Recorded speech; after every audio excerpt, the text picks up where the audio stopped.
We are going to start off with Dr. DeCarlo, and his challenge and question goes to Dr. Ali. We start your question now. Jesse? Shabir, by what means do you use to measure the truth of your absolute worldviews over those of Christians, Hindus, Sikhs, Jews, atheists, etc.?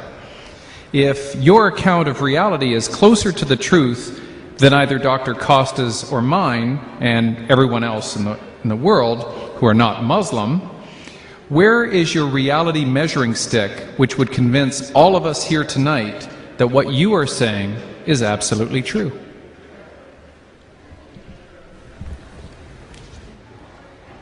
You can also come here. Please. Go. Yeah. Thank you for that question, Dr. DeCarlo. I wouldn't answer from the point of view of absolute truth, but I would answer from the point of view of my own relative experience.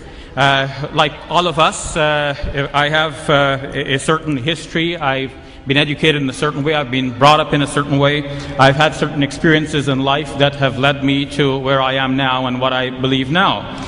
But having said that, it seems to me from my brief survey of the world's religions that if there is a religion to pick, then to me the religion is Islam. Going outside of the religious sphere and to think about atheism and other non-beliefs that are out there, or non-theistic beliefs that are out there, again I believe that Islam makes sense. Some of the problems Dr. DeCarlo mentioned here today with regards to belief in God, knowledge of God and His omnipotence, His benevolence and so on, I do not see these to be problems in the Islamic conception of faith in God. The Quran in Islam I believe to be one of the most motivating factors for me. When I study the Quran, I become entirely impressed that this is a revelation from the Almighty God. One of the things that confirm this for me in modern times is noticing that there are certain mathematical patterns in the Quran that go beyond the mere meaning of the text. And this is a modern discovery. Prior to the age of the computer, we were not able to do these studies on the computer. Some people have done studies like this with regards to the Bible. There was Ivan Panin, and more recently Michael Drosnin and Jeffrey Satinover. But all of these studies have been discarded and discounted by those who have reviewed them independently. In the case of the Quran, on the other hand, there are many numerical correspondences between things, between numbers of verses, between numbers of chapters, numbers of words, numbers of letters. It's forming such a tight-knit composition that it is clear that whoever authored this book has a very deep interest in numbers, has a sharp mind that could keep track of the numbers over the 23 years over which the Quran was being revealed, a piece at a time in a wide variety of circumstances, and didn't tell anybody about this until we can discover it only now. To me, this is the mind of God behind the Quran that we're now discovering.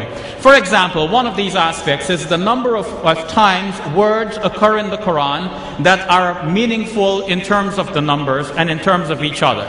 For example, tonight our debate is about Jesus. The Quran says that Jesus is like Adam, and the Quran means that but they're both created by God.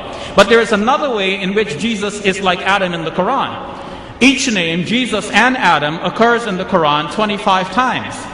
And if only once do they occur in the same verse, and another time in the same chapter. To think of the other 23 occurrences scattered in a variety of chapters in the Quran. Some chapters mention Adam but do not mention Jesus. Some mention Jesus but not Adam. And to keep count of the Prophet now reciting a piece at a time over 23 years in a variety of circumstances, how does he remember how many times he said Adam and how many times he said Jesus? More than this, the Quran mentions man, rajul, 24 times, and imra'a, woman, also 24 times. The Quran mentions Satan, an angel. Satan 68 times, angel 68 times as well. The Quran contrasts this life with the life hereafter. Dunya in the Quran occurs 115 times. Akhirah, the life hereafter, also 115 times. What accounts for this phenomenon? What are the chances that you pick up a book, any book, and you ask yourself, how many times does this book mention the word day? Now, any book will tell you that there are 365 and a quarter days in a year. Now, and every child almost knows that. But what are the chances that the book mentions the word day exactly 365 times? The chance is very remote.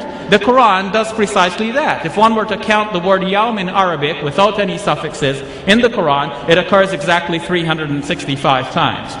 This is one part of a larger phenomenon in which we see that the Quran measures things. Things are measured in the Quran, and the Quran actually draws attention to this. The last verse of the 72nd chapter says that God has measured everything numerically.